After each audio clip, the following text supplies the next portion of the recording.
자, 바로 들어가 볼까요? 오늘 해설에서는 우리에게 너무나도 익숙한 이름 하나에서 출발해 보려고 합니다. 철저한 악당이라는 오명과 기적 같은 생존자라는 평가, 그 극단적인 경계를 오가는 남자, 조선 역사상 가장 매혹적이면서도 논쟁적인 지략가, 바로 한명회입니다. 여러분, 압구정하면 머릿속에 뭐가 제일 먼저 떠오르시나요? 강남 한복판, 트렌드, 화려함, 서울에서 가장 핫한 동네 중 하나잖아요. 그런데 우리가 매일 이렇게 아무렇지 않게 부르는 이 친숙한 이름이요, 사실은 조선시대 권력을 주고 흔들었던 아주 무자비한 인물의 벼로에서 왔다는 거 혹시 알고 계셨습니까?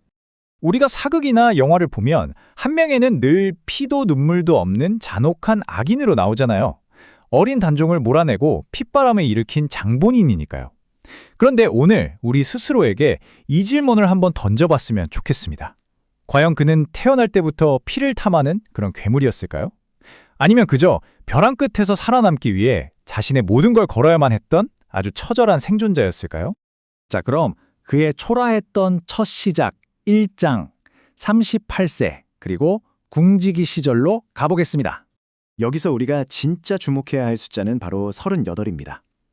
한명회가 나름 명문가 출신이긴 했거든요. 근데 과거 시험을 볼 때마다 죄다 떨어지는 겁니다. 그렇게 세월이 흘러서 38살이 되던 해에 정말 겨우 얻은 직책이 개성에 있는 궁궐문을 지키는 궁직이었어요. 여러분, 조선시대 평균 수명을 생각하면 당시 38살은 사실상 지금의 50대 후반입니다. 늦어도 한참 늦은 거죠. 심지어 한양 관리들 친목 모임에 좀 끼려고 했더니 궁지기 따위가 얻을 끼냐면서 문전박대를 당하기도 했습니다.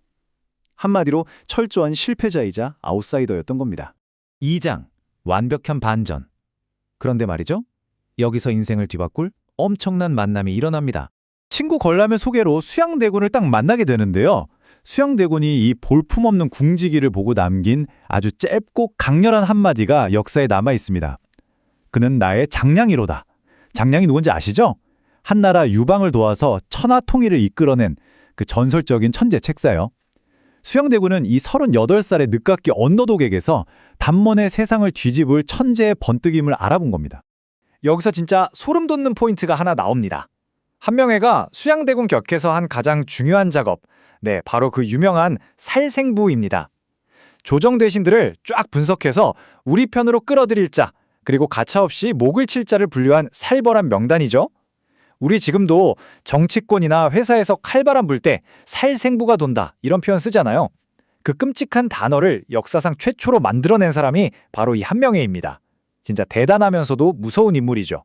3장, 피의 밤, 그리고 마침내 그 살생부가 실행되는 1453년 계유정난의 밤이 밝습니다.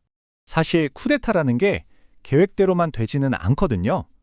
거사 직전에 수양대군 부하들조차 극도의 공포에 질려서 도망치려 하고 대열이 막 붕괴될 뻔했습니다. 하지만 모두가 패닉에 빠진 그 아수라장 속에서 한명회는 정말 얼음장처럼 차갑게 군사들을 통제합니다. 그러고는 김종서를 비롯한 정적들을 차례차례 무자비하게 타격하죠. 결과가 어땠을까요? 단 하룻밤, 동이틀 무렵 조선의 절대 권력은 수양대군의 손에 고스란히 떨어집니다. 한명회가 완벽한 승리를 조각해낸 거죠. 4장, 조선의 킹메이커. 이제 그는 누구도 범접할 수 없는 절대 권력의 정점에 섭니다. 이 사람 권력이 얼마나 대단했냐면요, 왕을 한 번도 아니고 3번이나 자기 손바닥 위에 올려놓습니다. 세조를 왕으로 만든 건 시작에 불과했고요. 자기 셋째 딸을 예종이랑 넷째 딸을 성종이랑 결혼시킵니다. 그러니까 세조, 예종, 성종으로 이어지는 3대의 왕통을 자신의 손아귀에 꽉 쥐고 흔든 거예요. 조선 왕조 500년 역사 전체를 통틀어봐도 이런 킹메이커는 정말 전무후무합니다. 5장, 갈매기의 꿈과 치명적인 실수. 하지만 영원할 것 같던 권력에도 금이 가기 시작합니다. 앞서 저희가 압구정 이야기로 시작했었죠. 그 압구정이 바로 한명회가 한강변에 지은 정자 이름입니다. 뜻을 풀이해보면 갈매기와 친하게 지낸다는 뜻이에요. 평화롭게 자연 속에서 은퇴 생활을 하겠다는 아주 소박한 꿈을 담은 거죠. 그런데 막상 그의 행동은 어땠을까요? 어느 날 명나라 사신이 오니까 한명회가 자기 개인 정자에 왕만이 쓸 수 있는 화려한 천막, 이 용봉 차이를 치겠다고 고집을 피웁니다. 성종이 안 된다고 막았는데도 감히 왕 앞에서 불쾌한 티를 팍팍 낸 거예요. 달매기랑 논일겠다던 사람이 보여준 이 어이없는 오만함. 결국 이 치명적인 실수 하나가 맹렬한 탄핵을 불러오고 그의 정치적 몰락을 쏘아 올리게 됩니다. 6장 비참한 최후. 그렇게 무너져 내린 그의 마지막은 참으로 씁쓸했습니다. 하늘을 찌르듯 했던 권력자에게도 끔찍한 개인적 불행이 찾아옵니다. 왕비로 만들었던 두 딸을 포함해서 모든 딸이 자기보다 먼저 세상을 떠나는 엄청난 참척의 고통을 겪게 되거든요. 결국 1487년에 73세의 나이로 씁쓸하게 세상을 떠납니다. 그런데 여기서 끝이 아니에요. 무려 17년 뒤 연산군 시절에 무덤이 파헤쳐지고 시신의 목이 잘리는 부관 참시를 당하게 됩니다. 살아서 그토록 휘둘렀던 권력의 칼날을 죽은 뒤에 고스란히 맞은 거죠. 나중에 다시 신분이 복권되긴 했지만 정말 살아서나 죽어서나 롤러코스터 그 자체였습니다. 7장 악인인가? 생존자인가? 자, 이제 그의 삶을 어떻게 바라봐야 할까요? 이 표를 한번 같이 보실까요? 완전히 똑같은 역사적 사건인데 서 있는 위치에 따라 경험은 이렇게나 극단적으로 나뉩니다.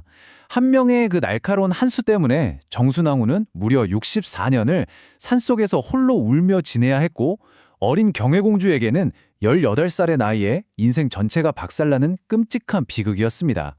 이분들의 시선에서 한 명에는 절대 용서할 수 없는 악마죠. 하지만 시선을 한 명의 본인에게로 살짝 돌려보면 어떨까요? 거듭단 실패, 조롱, 38살이 되도록 아무것도 이룬 게 없는 밑바닥 인생에게 찾아온 역사에 자기 이름을 새길 수 있는 일생일대의 단 한 번의 기회. 그 절박한 기회 앞에서 자기 인생의 모든 걸 베팅해버린 그 뜨거운 본능을 우리는 그저 순수한 악이라고만 치부해버릴 수 있을까요? 오늘 살펴본 한명회의 삶은 우리에게 참 묵직하고도 흥미로운 질문을 던집니다. 누군가의 절박했던 기회가 다른 누군가에게는 참혹한 비극이 되어버리는 이 역사의 얄궂은 아이러니. 여러분은 이 인물을 어떻게 평가하시겠습니까? 피도 눈물도 없는 권력의 화신입니까? 아니면 벼랑 끝에서 어떻게든 살아남으려 발버둥 쳤던 가장 인간적인 생존자입니까? 어쩌면 그 둘 사이 어디쯤에서 아슬아슬하게 줄타기를 했던 사람일지도 모르겠네요. 이 강렬한 여운과 생각거리를 여러분의 몫으로 남겨두면서 오늘 해설은 여기서 마무리하겠습니다. 다음에도 더 흥미진진한 지식으로 돌아올게요. 함께 해주셔서 감사합니다.